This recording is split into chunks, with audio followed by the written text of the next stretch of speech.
Okay, I've got the secret to setting the drag on a reel right here for you today.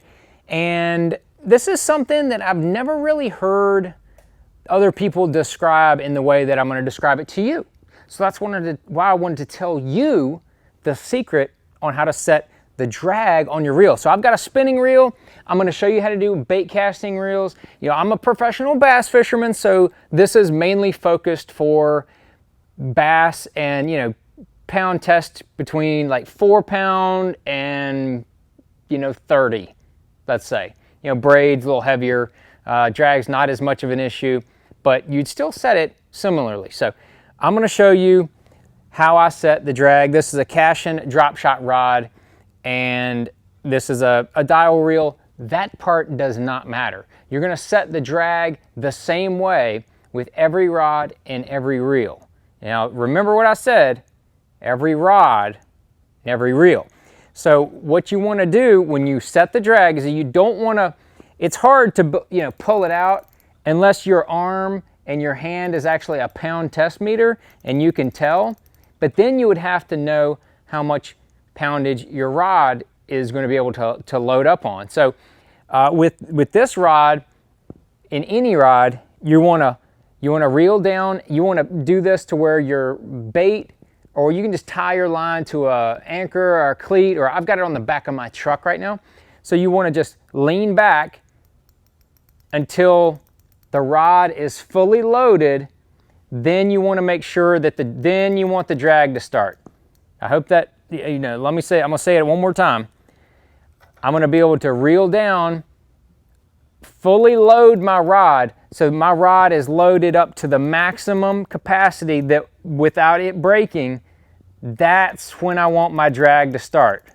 Now, as you can see, and probably hear, this is a 10-pound leader that I've got on a Neko rig that I was fishing. 10-pound leader on a spinning rod's pretty stout. So this drag is pretty, so if I had the drag too loose, so I'm going to loosen the drag up, you can see the rod wouldn't completely load up. If I loosen it up even more, you see the drag's just going to spin. I'm not going to have the rod fully loaded and be able to put maximum pressure on that fish. Now conversely, if your drag is set too heavy, your rod's going to fully load up and you're not going to get any slippage. So if I pull any harder, pow, the line's going to break. More than likely, then the rod's going to break. This is a Cashion, super tough rod. But again, the rod brand doesn't matter when you're setting the drag on your reel. So too much, I'm going to loosen it up a little more. Still too much, still too much. We're getting there. It's almost just starting to go. So now the rod's fully loaded, the drag's just starting to slip. That's how you want to set the drag on your spinning reel. The concept on a bait casting reel is exactly the same. Now, just to show you two different action rods, this is a crankbait rod, which is a very parabolic, very light action. This is 10-pound test.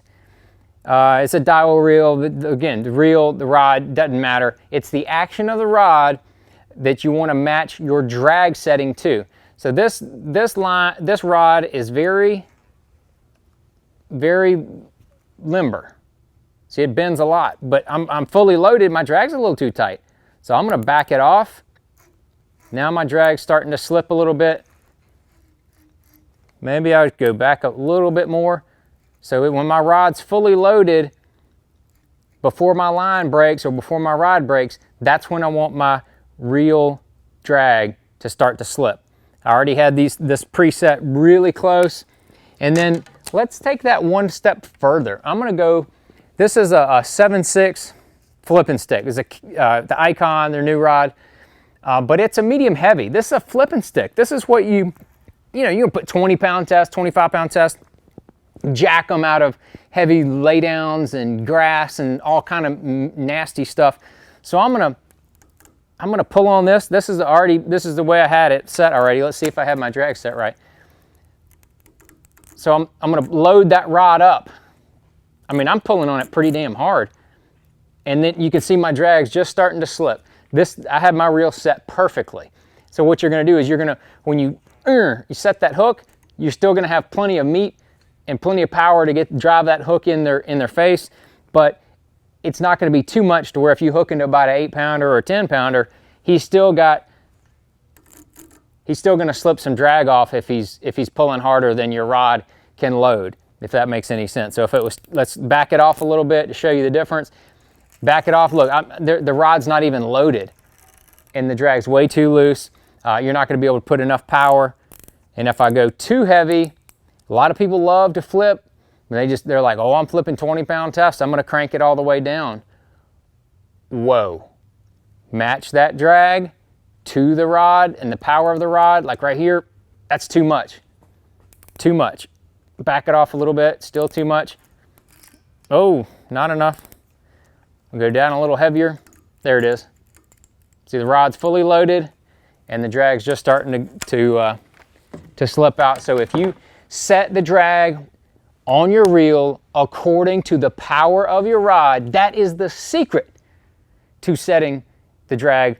If you have any other cool tips on reel drag, I want to know about it. How anybody else sets their reel drag, I want to hit that down there in the comments. I want to hear about it. And if you want to hear about anything else, any other secrets from me, drop that down in there in the comments. And if you don't already subscribe, please subscribe and follow so you can get all these cool, fun tips when I bring them to you. Thanks.